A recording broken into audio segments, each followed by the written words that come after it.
That was Romel Gonzalez, or should I say, Roldan Castro ng Abante tonight. Next up is Kate Adahar ng Random Republica. Nice, congratulations. Paano kayo binago ng popularity? Kumusta na yung buhay nyo? Pa-describe sa amin. Hindi ba overwhelming? Na ganun karami yung tao ang tumitigil?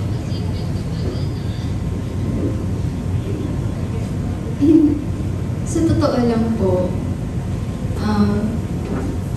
hindi ko po ina-expect na may magbabago man sa akin. Kasi lagi pong sinasabi sa akin na keep my feet on the ground. And kapag may nakakakilala man po sa akin, tapos kasama ko yung tatay ko, proud na proud po siya. At yun po yung kinakatuwa ko po.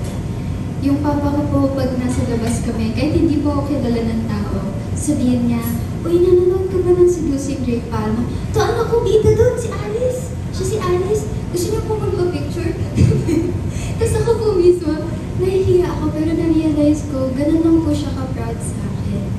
And, ayun po, sobrang saya ko po na may napapatunayan na po ako kahit paano sa ilang years po na pinaghirapan ko po. Ako naman po, sobrang pasasalamat ko sa mga nagawa ko pong project. And itong Seducing Drake Palma, ito sa mga project talaga na nabago na sobrang yung buhay ko. Pero ito din yung project na nagturo sa akin na dapat yung buhay ko lang yung nagbabago pero hindi ako.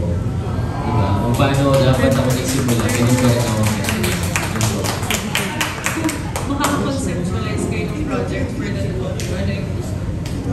Ako po, gusto kong project para sa amin dalawa talaga.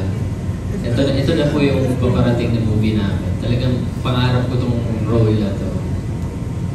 Ikaw, ano ba? Ako din po. Pero if may isa pa, gusto ko po horrors. Thank you. Thank you po. Thank you so much po. Thank you so much. Opo, that was Kate Adahar ng Random Republica. Next up, it's Dolly Ann Carvajal ng Philippines.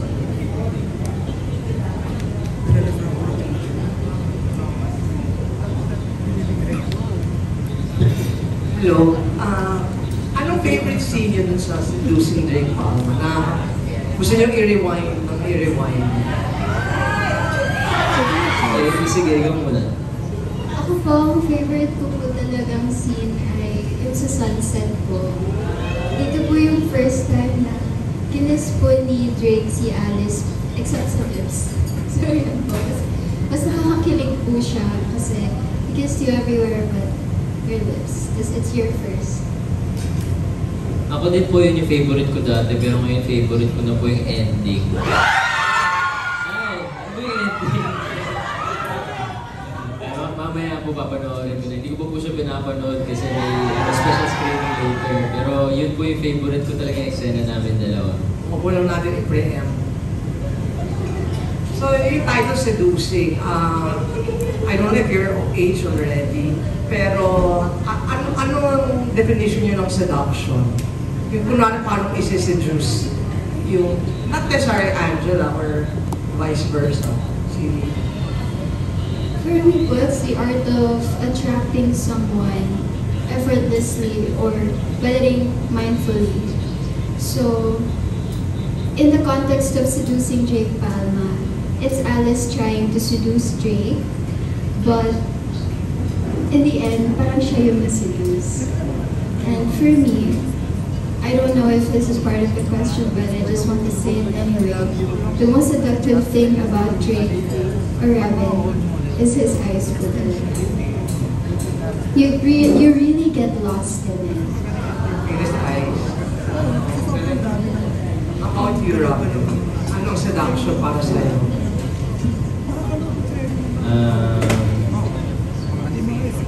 Siguro po seduction para sa akin, ano talaga, parang pag pinapakita na sa akin ng babae, kung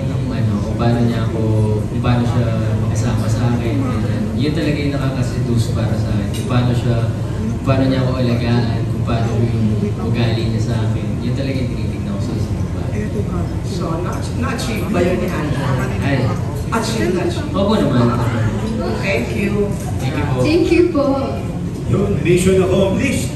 Mission accomplished.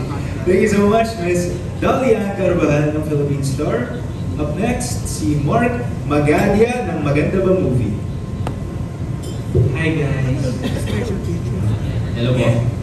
Question ko lang, since matatapos na yung first season ng Seducing Drake Palma, ano yung parang natutunan ninyo sa mga characters ninyo na you think is malaking naitulong sa inyo, sa pag-improve sa inyong character? For me po, ang natutunan ko kay Alice is that she's so passionate about being in love. Kapag mahal niya yung tao, hindi siya basta-basta susuko lang, ipaglalaban niya po talaga. And that kind of attitude and energy is something that I want to apply in my life. Na kahit ang dami ng pagsubok, hindi ako basta-basta susuko at lalaban lang ako. Dahil ito talaga yung mahal ko. Ako naman po, pinaka natutunan ko kay Drake talaga na okay lang maging hindi okay. Hindi kailangan lagi malakas ka. Okay lang minsan magpakita ka ng emosyon mo. Yun. Ako po kasi parang ako si Drake, yung parang hindi mo mahalata sa kanya ng dami niya pinagdadaanan. Lagi ko pong tinatago yun. Pero ngayon, parang kung may problema ako, sinasabi ko na gano'n siya. Tinatanggap ko na talaga. Yan po. And second question ko na lang, paano niyo masasabi na okay lang na ihinto na yung pag-seduce sa isang goal or sa isang tao? May limitasyon ba? Or ano yung parang trigger para sa inyo? Para sabihin niyo na it's time to stop na yung pag-seduce. Kung paano nyo man i-define yung seduction, ano yung parang magti-trigger sa inyo to stop it for you, for your own For me kasi, dapat po, clear yung motive mo kung bakit mo may siseduce yung tao. Kung gusto mo po ba siyang magpagusto sa'yo, o kung gusto mo lang po ba siyang i-date lang, or good time lang. But for me, feeling ko, kapag it's time to stop, kapag nag-set na ng boundary, yung tinatry mong i-seduce. Kapag sinabi niya na, hanggang friends lang tayo, in short, pag nabasted ka. Pero, personally, I haven't tried to seduce anyone already. But if I were to seduce someone, I think my cue to stop would be kapag okay na kami, kapag nakuha ko na siya. Or kapag sinabi niya sa akin that I don't like you. Yun po. Thank you po. Ako rin po, parang wala pa po ako siniseduce. Wala pa nagseduce sa akin. So, hindi ko pa na-experience yun. Pero siguro titigil lang ako. Siguro hindi nga ako titigil eh. Feeling ko hindi ako titigil. Gagawin ko lahat para lang, oo. Hindi, yun po. Pero pag talagang ayaw na niya, siguro. Yung talaga sinabi, tumigil ka na nga. Yan po. Thank you. Salamat. Thank you po. Thank you po. I think yung pinaka-takeaway natin dun, guys, is that if you must seduce respectfully, di ba? Ay, may paggalang naman. Okay, and set boundaries. Alright, thank you for that question, Mark Magadia. And next up is Jojo Panaligan ng Writer PH Studio. Hi. Meron bang linya yung character niyo sa Seducing Drake Palma na feel yung sabihin nung time na yun na sa totoo lang gusto niyong sabihin sa isa't isa? I'm territorial. Yun po talaga yung pinaka-feel na feel ko linya ni Drake Palma. Ganun din po kasi ako yung Na gusto mong sabihin sa kanya? gusto ko din sabihin. Wow, okay. Andiyan na. Ako po, wala po maisip ngayon, honestly. Pero, I think it would be, my favorite line na lang po siguro would be, so remember, which means only you. Kasi my only choice would be you. Yeah. Thank you po. Thank you po. Thank you. Last question ko. Meron ba, syempre nung binabasa niyo yung script, iniintindi niya yung character niyo, no, di ba? Pero syempre nung ginampanan niyo na, mas lumalim yung understanding niyo. Meron ba sa character niyo nakatangian na you wish you have para mas maging okay kayo na tao? Mas